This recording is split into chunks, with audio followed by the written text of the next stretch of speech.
რომ დაიწყო პროცესი ცეცხლის შეწყვეტისა. ყველაზე უარესი ვარიანტი წარმოვიდგინოთ, რომ ცეცხლი არ შეწყდა მაინც და ეს სამწუხარო ფაქტი იქნება, ვერ ვთქვით რომ რაღაცა ჩავარდა, იმიტომ რომ რა ყოფილიყო შეთანხმება ცეცხლი მაინც იქნებოდა.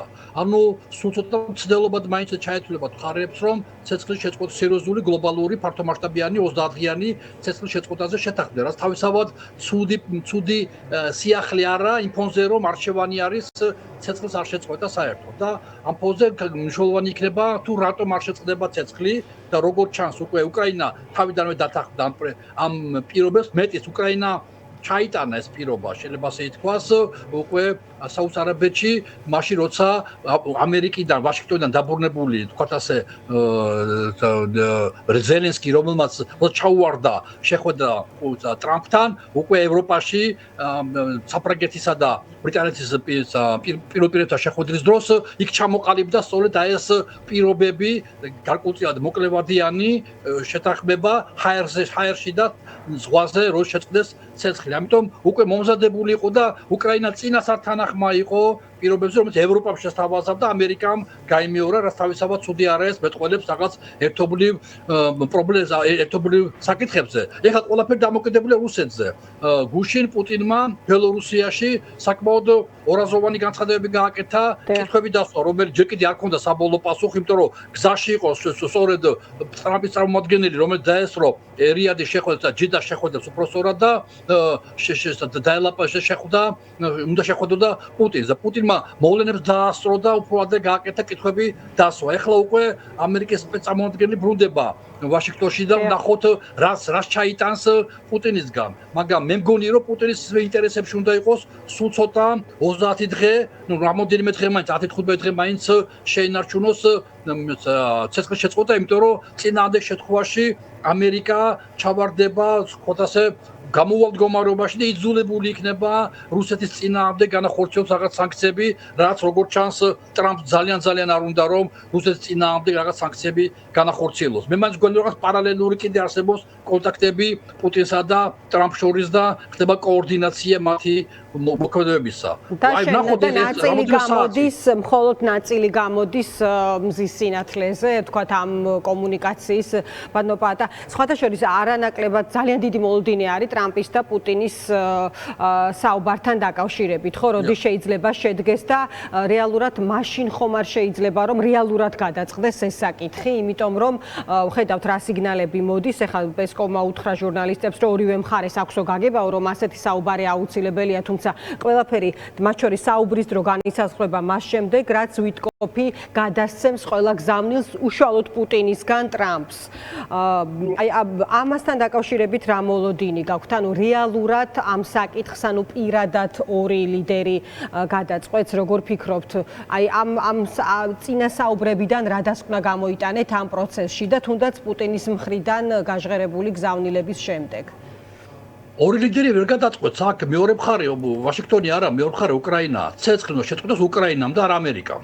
ანუ შესაბამისად ტრამპის ხელში არის უკრაინის ცნობილი პოზიციის გათვალისწინებით, ანუ ამაზე ვსაუბრობ, ხო? ანუ ჯერი არის ახლა რუსეთზე, ანუ ტრამპიც ამას ამბობს.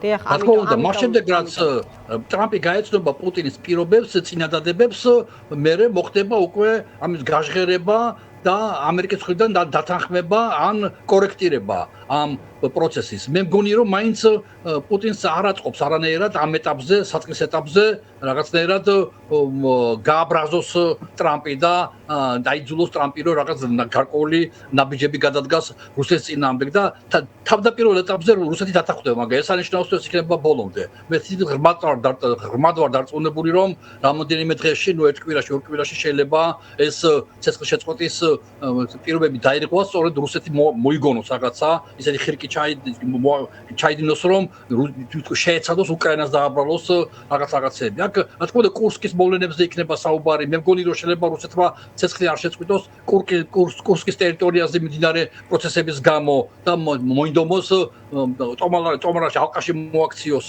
უკრაინის ჯარები და აი გამოიყენოს ეს მომენტი რაღაც პაუზისა და გადმოისოლოს სიტუაცია რაღაც ნაწილები რომელიც ახლოს არის კურსთან და მოახერხოს ჩაუკეტოს უკრაინის ჯარებს უკან დახევის საშუალება. აშკარა ჩემი აზრით რომ ამერიკელებთან შეთანხმები ჩემი აზრით ახლა აშკარა არა ჩემი აზრია რომ არ გამოურიცხავ რომ ამერიკელებთან შეთანხმებით უკრაინამ თავისთავად აიღო ვალდებულება კურსკის ოლქიდან გაიყვანოს ჯარები და ეს ჩანს რომ მოძრაობა მიმდინარეობს კურსკის ოლქის დათმობის მმართველობით ეს შემთხვევით არ მოხდებოდა რომ ეს დაემთხვა ყველაფერი ჯიდაში შეხვედრას. მე მაინც გონია რომ უკრაინას უნდა გამოიყვანოს ჯარები და პუტინს უნდა რომ არ შეარჩინოს, არ აპატიოს უკრაინას კურსკში შეჭრა და უნდა რომ ეს ჯარები როგორ მოაქციოს ალყაში და წყვეთა იყვანოს და გაანადგუროს. მე მგონი აქ იქნება რაღაცა დაძაბულობის ადგილი, რაც შეიძლება რუსეთმა თავის სასარგებლოდ გამოიყენოს. რაც არ უნდა ხდებოდეს, კარგია რაც ხდება, თუმცა იმიტომ რომ შემდეგი ნაბიჯები გამოჩნდება. თუ ეს ჩავარდა, მაშინ შემდეგი ახალი ნაბიჯების აუცილებლობა დადგება. ვინაიდან ჯარისკაცები მაინც იღუპებიან ფრონტის ხაზზე, ეს სამწუხარო ფაქტია, მაშინ ამ ფონზე ჯობია მეტი სიცხადე იყოს უკვე შემდეგი ნაბიჯების მიმართულებით მეორე მესამე ნაბიჯი იქნება, იმიტომ რომ რუსეთის დობა არ შეიძლება ჯერჯერობით სიტყვის დონეზე მაინც თუ ვინმე ენდობა რუსეთს, ეს არის მხოლოდ ტრამპი. სხვა რავი. იმედია მხოლოდ სიტყვის დონეზე ნენდობა და მაინც დარწმუნებული უნდა იყოს რომ თუმცა ეჭვემპარება ყველაფერში რომ რუსეთი არ გადააგდეს. რუსეთი გადააგდებს.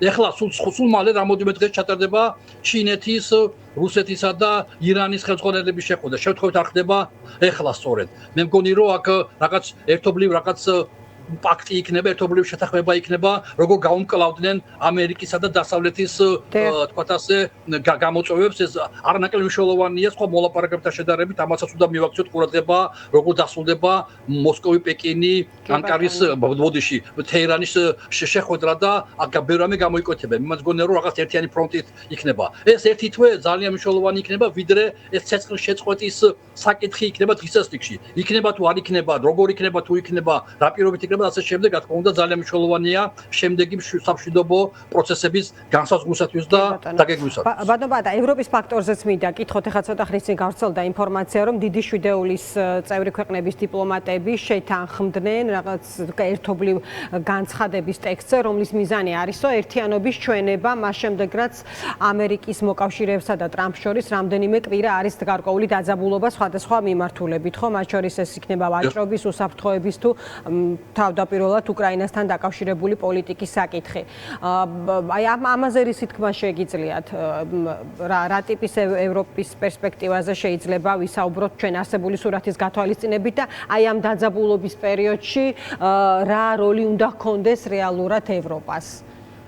ევროპა აშკარა ასევე რომ ამერიკა ცალკე და რუსეთი ცალკე ახდენენ იგნორირებას ევროკავშირის საერთო ძალისხმების მიმართ იგნორირებას, რაც თვალსაცემია და ევროპას ეს ესმის, ამიტომ ერთი მხრივ ცუდია და მეორე მხრივ კარგია. კარგია, იმიტომ რომ ევროპა ხვდება რომ არ შეიძლება კონდეს მუდმივი ნდობა ამერიკის მიმართ, ტრამპი შეიძლება მოვიდეს და წავიდეს, მაგრამ სხვა ტრამპები შეიძლება მოვიდნენ და წავიდნენ შესაბამისად, ამიტომ არ შეიძლება ასე ჰაერზე კონდეს იმედი სხვა სახელმწიფოსი თუ გინდ დროებით თუ გრძელვადიან პერიოდში სანდო მოკავშირესი, მაგრამ კრიტიკულ მომენტში შეიძლება გიღალატოს კიდევაც. ამიტომ აი ეს იგნორირება ამერიკის შეერთებული შტატების მხრიდან ევროკავშირის ინტერესებისა და ევროკავშირის რესურსებისა თავისთავად შეიძლება სასარგებლო აღმოჩნდეს და დარწმუნებულია რომ სასარგებლო აღმოჩნდება ევროკავშირის მეტი სიტყვისათვის, თუ ისინი დაიწყებენ უსაფრთხოებაზე მეტ ფიქს, თუ მეტი სახსნები გამოიყოფა ამ მიმართულებით და უფრო მეტად იქნება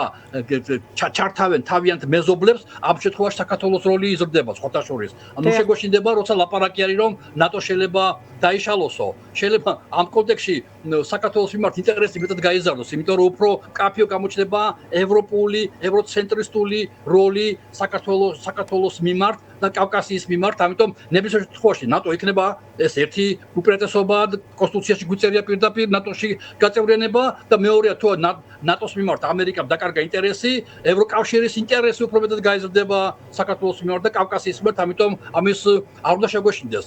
ასეა თუ ისეა, ფაქტია რომ უახლოესი 5-6 წელიწადში ევროკავშირში ბევრი ცვლილებები მოხდება, პირდაპირ ჩვენ შეგვეხება და ჩვენ ამისთვის მზად უნდა ვიყოთ, ამიტომ ჩვენ და ჩვენი შიდა რესურსებით საქართველოს უნდა მოვიყვანოთ იმ მზადყოფნაში, რომელიც ევროპისთვის მისაღები იქნება და რის რაც ხდება დღეს, როცა პრაქტიკულად ჩვენ ზუგი შევაქციეთ ევროკავშირს და რუსეთისკენ ისა ქვია ვაქციეთ პირი, ეს რა თქმა უნდა სამწუხარო ფაქტია, მაგრამ დარწმუნებულია რომ უნდა გამოსწორდეს აჩელება მალე. დიდი მადლობა, დაგემშვიდობებით. პაატას